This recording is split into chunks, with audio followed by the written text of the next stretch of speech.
Hello বন্ধুরা, বাংলা নিউজে আপনাকে স্বাগত। শুরুতে সংবাদের শিরোনাম, পরে বিস্তারিত জানিয়ে দেব আমাদের হাতে থাকা সর্বশেষ গুরুত্বপূর্ণ আপডেট বাংলা সংবাদ। সর্বশেষ আপডেট পাওয়া যাচ্ছে, বিএনপিকে ধ্বংসের বহু চেষ্টা হয়েছে, তবুও টিকে আছে বিএনপি।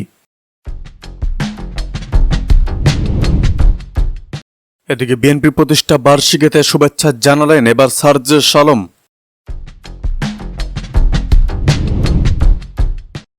বিস্তারিত আলোচনা করব। যেদিন সরকার হুকুম মতো কাজ করাতে চাইবে সেদিন এই চেয়ারে থাকবো না, বললেন সিসি। আপনাদের জানিয়ে দেব, বিএনপি ক্ষমতায় গেলে প্রধানমন্ত্রী কে হবেন এবার জানালেন ফখরুল। আপনাদের জানিয়ে দেব, জনদুর্ভোগের কথা বিবেচনায় রাজধানীতে বিএনপির র্যালি বাতিল। আলোচনা করব, জনগণ কি জানে পিআর মাথায় দেয় নাকি গায়ে মাখে, বললেন রিজভী। আলোচনা করব, অমীমাংসিত ইস্যুগুলো দুই দেশের সরকারের বিষয়, জানাচ্ছে জামায়াত নেতা তাহের। আপনাদের জানিয়ে দিব, আরো 3 পোশাক কারখানা পেল পরিবেশ বান্ধব সনদ। সর্বশেষ আপডেট পাওয়া যাচ্ছে, নির্বাচন পেছানোর কোনো সুযোগ নেই, বললেন আইন উপদেষ্টা। আলোচনা করব, আগামী ফেব্রুয়ারিতে নির্বাচনের জন্য সব ধরনের প্রস্তুতি নিচ্ছে এবার অন্তর্বর্তীকালীন সরকার।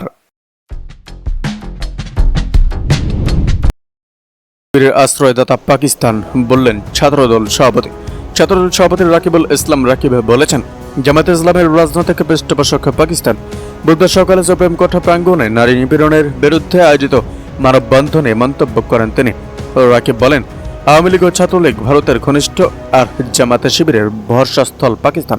কেবল বিএনপি ছাত্রদলই হৃদয় ধারণ করে সবার আগে বাংলাদেশ। তিনি আরো প্রশ্ন তোলেন, ইসলাম প্রতিষ্ঠান নামে যারা গণহত্যা ও ধর্ষণে লিপ্ত হয়েছে তারা কি কোরআনে কোনো আয়াত থেকে এর অনুমতি নিয়েছিল?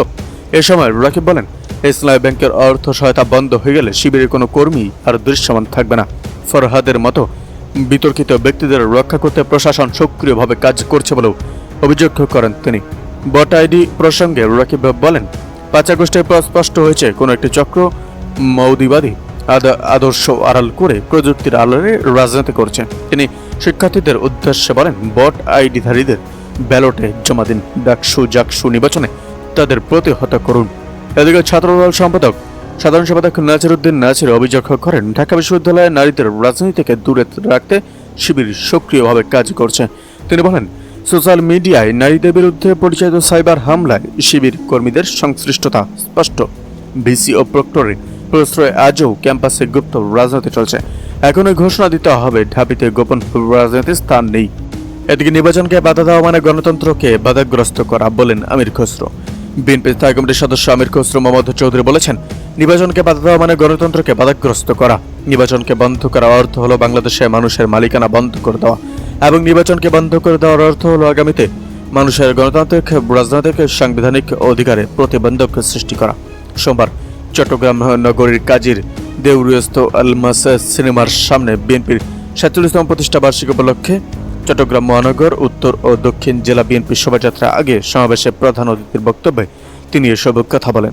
সমাবেশ শেষে আমির খসরু মোহাম্মদ চৌধুরীর নেতৃত্বে মিছিলটি আলমাস সিনেমার সামনে থেকে শুরু হয়ে কাজীর দেউরি, জুবলি রোড, এনায়েত বাজার, তিনপুলে মাথা হয়ে নিউ মার্কেট মোড়ে গিয়ে শেষ হয়। বিএনপি স্থায়ী কমিটির সদস্য আমির খসরু মোহাম্মদ বলেন, এখন আমাদের প্রথম কাজ হবে গণতন্ত্র ফিরিয়ে আনা। গণতন্ত্র ফিরে আনতে হলে সুষ্ঠু নির্বাচনের মাধ্যমে গণতান্ত্রিক সরকার গঠন করতে হবে। জনগণের মালিকানা ফিরিয়ে দিতে হবে। নির্বাচনের মাধ্যমে জনগণের মালিকানার ভিত্তিতে আগামীর বাংলাদেশ হবে জনপ্রতিনিধিমূলক। তিনি বলেন, দেশে মানুষের হৃদয় জানে আজকে বাংলাদেশে ধানের শীষে জোয়ার শুরু হয়েছে। এই জোয়ারকে কেউ বাধাগ্রস্ত করতে চাইলে তারা ভেসে যাবে। আমরা চাই সুষ্ঠু নির্বাচন, দেশে মানুষ যাকে ইচ্ছে নির্বাচিত করতে পারবে। এখন যদি কেউ মনে করে তারা নির্বাচিত হতে পারবে না, সেজন্য নির্বাচনের প্রয়োজন নেই, সেটা তাদের সমস্যা, এটা বাংলাদেশের মানুষের সমস্যা নয়। সুতরাং বার্তা পরিষ্কার, ফেব্রুয়ারির প্রথমার্ধে সব জনগণ নির্বাচনের দিকে এগিয়ে যাচ্ছে। আমির খসরু বলেন, আজকে দক্ষিণ এশিয়াতে বিএনপি সবচেয়ে বৃহত্তর রাজনৈতিক দল। এটা কারণ শহীদ প্রেসিডেন্ট জিয়াউর রহমানের দেশপ্রেম, উন্নয়নের উদ্যোগ এবং চাষি, কৃষক, শ্রমিক, পেশাজীবী সবাইকে নিয়ে বাংলাদেশ। শহীদ জিয়া বাংলাদেশি জাতীয়তাবাদের চিন্তা চেতনায়, ভাবনার উদ্যোগে জাতিকে ঐক্যবদ্ধ করে নতুন বাংলাদেশ গড়া প্রত্যয় দিয়েছিলেন। তা পরবর্তীতে দেশনেত্রী বেগম খালেদা জিয়ার নেতৃত্বে সফলভাবে বাস্তবায়িত হয়েছে। এখন তারেক রহমানের নেতৃত্বে ফ্যাসিস্ট মুক্ত এবং স্বৈরাচার মুক্ত দেশে আবার সেই নতুন বাংলাদেশের স্বপ্ন দেখাচ্ছে আমাদের নেতা তারেক রহমান। তিনি আরো বলেন, আপনারা দেখেছেন ইতিমধ্যে সব দেশের মানুষের তারেক রহমানের প্রতিটি স্বপ্নের সঙ্গে নিজেদের দেখতে পাচ্ছে। স্বপ্নগুলো কি? 1 নম্বর স্বপ্ন হচ্ছে দেশের মানুষের কর্মসংস্থান। তারেক রহমান বলেছেন, ক্ষমতায় দেশের মানুষ যদি আমাদের সরকারের দায়িত্ব দেয়, প্রথম 18 মাসে 1 কোটি চাকরি ব্যবস্থা করা হবে। চাকরি করবে, ব্যবসা করবে, দেশে কর্মসংস্থান, বাইরে কর্মসংস্থান, সবকিছু পরিকল্পনা ইতিমধ্যে সমাপ্তি হয়েছে। দেশের স্বাস্থ্যসেবা ও শিক্ষার বিষয়ে আমির খসরু বলেন, দেশের মানুষের বিনামূল্যে প্রাথমিক চিকিৎসার সব ধরনের কার্যক্রম শেষ হয়েছে। অর্থাৎ বিএনপি যদি দায়িত্ব পায়, দেশের সাধারণ মানুষের প্রাথমিক চিকিৎসার জন্য পকেট থেকে কোনো টাকা খরচ করতে হবে না। দেশের মানুষের শিক্ষা এবং দক্ষতা বাড়ানোর জন্য বিশাল বিনিয়োগের প্রস্তুতি নেওয়া হয়েছে। এদিকে ভোটের অধিকার ফিরিয়ে গণতন্ত্র প্রতিষ্ঠা করতে চাই বললেন রেজভী। বিএনপির সিনিয়র যুগ্ম মহাসচিব রুহুল কবির রেজভী বলেছেন, আওয়ামী লীগ বিগত 16 বছরে দেশের জনগণের ভোটের অধিকার কেড়ে নিয়ে গণতন্ত্রকে গলা টিপে হত্যা করেছে। এবার স্বতঃস্ফূর্ত ভোট দিতে চাই, জনগণের ভোটের অধিকার ফিরিয়ে দিয়ে গণতন্ত্রকে প্রতিষ্ঠা করতে চাই। আজ বুধবার দুপুরে দোয়ার এবং ঢাকার দোয়ারের কালেমা চত্বরে ঢাকা জেলা বিএনপি আয়োজিত বিএনপি 47তম প্রতিষ্ঠা বার্ষিকী উপলক্ষে আলোচনা সভায় প্রধান অতিথির বক্তব্যে কথা বলেন রুহুল কবির রিজভী। বলেন, আসন্ন জাতীয় নির্বাচন নিয়ে বিভিন্ন দলের মধ্যে বিতর্ক দেখা দিয়েছে। আমরা দীর্ঘদিন যাবৎ যেভাবে ভোটে অভ্যস্ত সেভাবেই ভোট দেব। সরাসরি ভোট হবে না, আনুপাতিক ভোট হবে। সেটা আমরা বুঝি না, জনগণ জানেই না আনুপাতিকের অর্থ কি। আমরা এত সব বুঝি না। শেখ হাসিনা ভোটের অধিকার কেড়ে নিয়েছিল, ভোট কেন্দ্রে ভোটার যেতে আগ্রহ হারিয়েছিল। আমরা সেই ভোটাধিকার ফিরিয়ে আনতে চাই। তিনি আরো বলেন, এই ঢাকা 1 আসনে খন্দকার আবু আশফাককে বিএনপি থেকে মনোনয়ন দেওয়া হয়েছিল, কিন্তু ভোট হওয়ার আগেই তাকে গ্রেপ্তারের ষড়যন্ত্র করা হয়েছিল, তছনছ করা হয়েছিল। গণতন্ত্র, ভোটাধিকার, কথা বলার অধিকার। ডাকসু নির্বাচন নিয়ে তিনি বলেন, যারা গোপনে ছদ্মবেশে অন্য দলে ঢুকে আবার ষড়যন্ত্র করার সুযোগ বুঝে নিজেদের দলে ফিরে আসেন, এটা কি ভালো মানুষ বলে?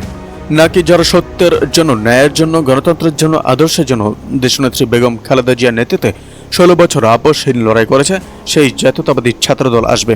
এদিকে জোটবদ্ধ নির্বাচন করলেও নিজ দলের প্রতীকে ভোট করতে হবে।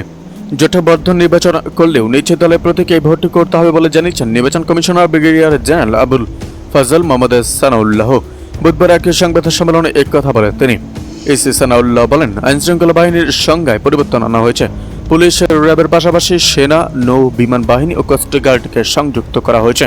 মিথ্যে তথ্য দিলে নির্বাচিত হয়েও সংসদ সদস্য পদ হারাতে পারে। জানি তিনি বলেন, হলফনামায় তথ্য গোপন বা মিথ্যে তথ্য দিলে ইসি পরে ব্যবস্থা নিতে পারবে। দোষ প্রমাণ হলে সেই ব্যক্তি সংসদের সদস্য পদও হারাবেন। এসি বলেন, না ভোট